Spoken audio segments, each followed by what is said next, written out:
Nabi Nuh alaihissalam hidup dua alam.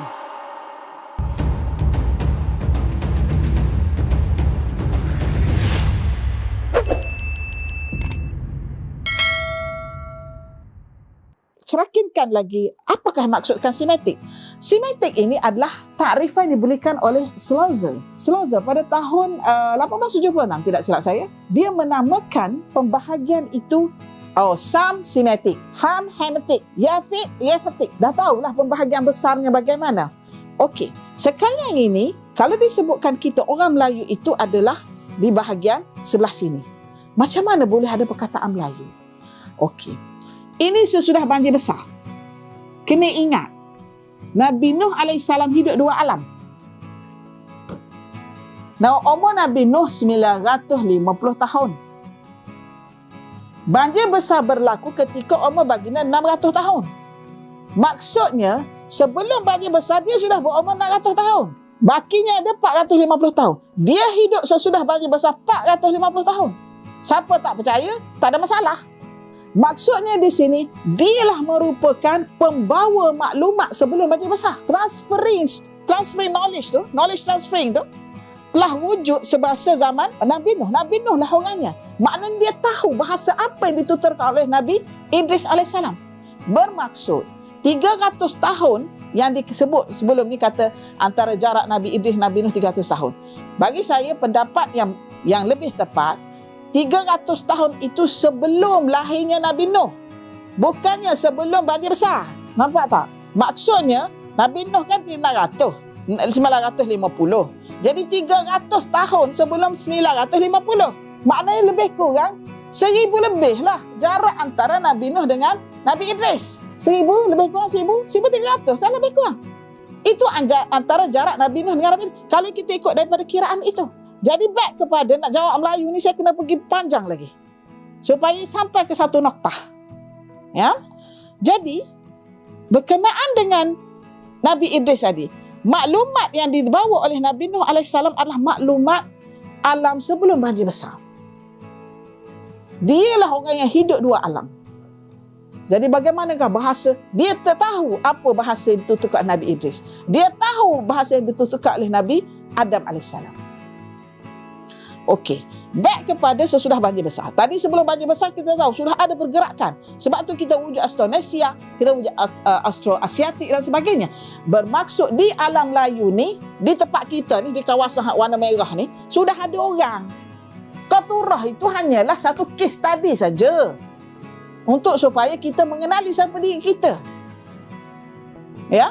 Jadi back kepada alam Melayu itu, maka Qaturah ini, saya ada dengar ada kata Ibrahim AS 3,500. Kita tidak ada masalah dari sudut timeline dan masing-masing percaya pada teori masing-masing lah. Tetapi saya mengkaji ini, saya ada dua hujah.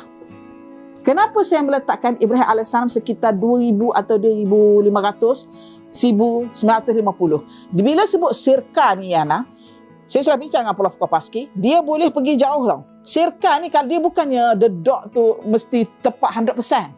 Dia tarik antara 500, 900, 700 tu still lagi acceptable.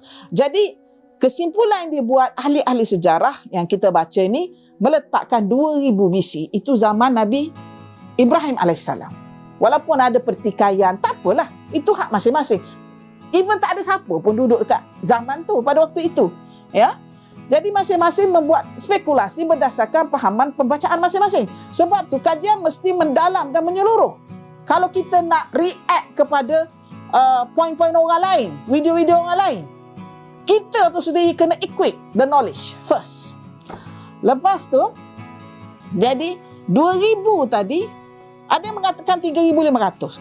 Bila dia sebut 3,500, dia jadi hilang punca. Kemana pula campak ni? Campak ni tak ada.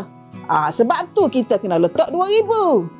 Bila kita letak 2,000 ataupun 2,500, dia masuk akal terhadap kita punya kajian. Okey, macam mana dia masuk akal? Saya ada dua hujah. Hujah yang pertama, Ibnu Katsir. Apabila dalam tafsir Ibnu Katsir ada beberapa tafsir yang lain, apabila menceritakan tentang Zulkarnain. Zulkarnain dalam Al-Quran. Jadi sekarang ni saya dah masa dekat akar tu kita dah beritahu pasal apa Zulkarnain ni sebenarnya. Zulkarnain yang disebut oleh ahli-ahli tafsir itu bukanlah Alexander the Great dari putera Philip daripada Macedonia dan bukanlah Cyrus the Great. Saya terpaksa sebut di sini ya. Kenapa bukan Alexander the Great? Kerana Alexander the Great itu tidak pernah sampai ke alam Melayu. Kita ada peta di sini. Nanti pihak Demi Melayu akan tunjuk dalam slide ya. Ya, slide ni semua dah ada kat sini. Tidak pernah sampai ke alam Melayu. Even dia sampai ke India pun, sikit je bahagian India. Ia adalah 300 Alexander the Great, tak silap saya 325. Dia tak pernah sampai. Dia sampai sikit ke India dan tentera dia marah. Mereka sudah terlalu letih. Dan mereka kehilangan banyak tenaga dan keuangan. Jadi mereka, tentera kata kena balik semula. Jadi mereka tak sempat masuk dalam lagi ke India. Kita ada peta itu. Kemudian dan orang ini mengikut kata ahli tafsir hanyalah hidup 300 tahun sebelum zaman Nabi Isa AS. Betul lah, Nabi Isa 1 AD. Jadi Alexander the Great ini 325 AD. Okey. Jadi kata 300 tahun je jarak antara dia dengan Isa. Kenapa dikenali sebagai Alexander? Nak cerita pasal tanah Melayu ni kena cerita belaka ni. Kenapa dikenali sebagai Alexander? Kerana dia adalah orang yang membuka Iskandar, bandar Iskandariah di Mesir. Dia tulis dalam kitab tafsir Bani al-Iskandari. Orang yang membina bandar Iskandariah. Sebab tu nama dia Alexander. Iskandar dalam bahasa orang putih, Alexander. Jadi, bukan orang ni yang datang ke tanah Melayu. Okey, kemudian pergi. Mungkin Cyrus the Great. Cyrus the Great ini dalam 550 BC. Dia 200 tahun atau 300 tahun lebih awal daripada Alexander tadi. Baginda adalah Raja Parsi. Raja Parsi yang amat dipuja oleh orang Yahudi. Kenapa orang Yahudi puja Cyrus the Great ini? Kerana baginda lah yang telah melepaskan orang Yahudi di Babylon yang ditawan oleh Nebuchadnezzar sekitar 800 hingga 700 BC itu, kemudian disambung oleh Nabonidus 700 hingga 600 BC itu, dan dibebaskan oleh Cyrus the Great ini yang disebut dalam batu-batu bersurat Persia adalah Zardashti. Baginda bukannya beragama tauhid. Bukan beragama tauhid.